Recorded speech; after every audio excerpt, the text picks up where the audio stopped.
கர்த்தர் நல்லவர், அவர் கிருபை என்றும் உள்ளது. இந்த நாளில் ஒரு புதிய கிருபைகளோடு கூட உங்களை வழிநடத்துவாராக. இதில் புலம்பல் 3ஆம் அதிகாரம் 22வது வசனத்திலே வாசிக்கிறோம். அதை நாம் நிர்மூலமாக இருக்கிறது கர்த்தருடைய கிருபையே, அவருடைய இரக்கங்களுக்கு முடிவில்லை. 23 அவைகள் காலைதோறும் புதியவைகள், உமது உண்மை பெரிதாக இருக்கிறது என்று சொல்லப்பட்டிருக்கிறது. எத்தனை ஒரு அற்புதமான ஒரு வார்த்தை பாருங்க. நாம் நிர்மூலமாக இருக்கிறது கர்த்தருடைய கிருபையே. ஆமா, உண்மை, எவ்வளவு பெரிய உண்மை. கர்த்தர் நம்ம எவ்வளவு அன்பு வைத்து இரக்கம் காட்டி தயவு காட்டி நமக்கு எவ்வளவோ நன்மை செய்து ஒவ்வொரு நாளும் நம்மை வழி நடத்துகிறார்.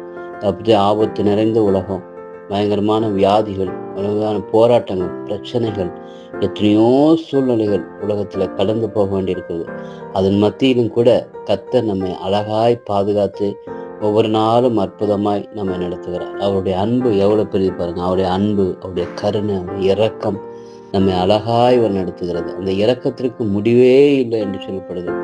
அவருடைய இரக்கத்திற்கு, அவருடைய அன்புக்கு, அவருடைய தயவுக்கு முடிவே இல்லை என்று சொல்லப்படுகிறது. அவைகள் காலைகள் தோறும் புதியவைகளாக இருக்கு. காலைகள் ஒவ்வொரு நாளும் புதிய புதிய கிருபைகளை நமக்கு காண்பிக்கிறார் என்று சொல்லப்பட்டிருக்கிறது. புதிய புதிய கிருபைகளை, உங்களுக்கு புதிய புதிய கிருபைகளை கொடுக்கிறார். வழிநடத்து, எங்கு சென்றாலும் ஒரு புதிய வழிவாசல்களை திறந்து கொடுக்கிறார்.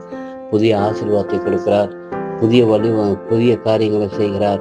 நீங்க நினைக்காத காரியங்களை, அற்புதங்களை ஆண்டவர் செய்கிறார். இப்படி ஒவ்வொரு நாளும் அப்படிப்பட்ட ஒரு பெரிய காரியங்களை செய்து நம்மை வழிநடத்துகிற தேவனாக இருக்கிறார். அதனால தேவனின் விசுவாசத்திலே நாம் மகிழ்ந்து களி கூற வேண்டும். அவர் வைத்திருக்கிற விசுவாசத்துல ஒவ்வொரு நாளும் நாம் மகிழ்ந்து களி கூற வேண்டும் என்று சொல்லி இடத்துல வாசிக்கிறோம். அந்த மகிழ்ச்சியை ஆண்டவர் நிச்சயமாக உங்களுக்கு தருவார். நீங்க விசுவாசிக்கணும், நம்பணும், அந்த வார்த்தைகளை சொல்லணும். ஆமாண்டவரை, நீங்க சொன்னது உண்மைதான் ஆண்டவரை, உங்க கிருபை தான் எங்களை நடத்துது, உங்க கிருபையில தான் நாங்கள் வாழ்ந்துட்டு இருக்கோம், அந்த கிருபையிலே எங்களை நடத்துங்கன்னு சொல்லி ஆண்டோடைய கிருபை கூப்பு கொடுங்க. கர்த்தர் நிச்சயம் ஆசீர்வதித்து நடத்துவராக. நல்ல தகப்பனே, நமக்கு நன்றி செலுத்துகிறோம். இந்த நாளில் அப்படிப்பட்ட கிருபைகளை நம்முடைய பிள்ளைகள் ஒவ்வொருவருக்கும் தந்து ஆண்டவரே காலைகள் தோறும் ஒரு புதிய கிருபைகளை காண்பித்து அந்த கிருபைகளை வளர பெருக கிருபை சென்று இருக்கிறோம். இயேசு கிறிஸ்து நாமத்தில் கேட்கிற நல்ல பிதாவே, ஆமென், ஆமென்.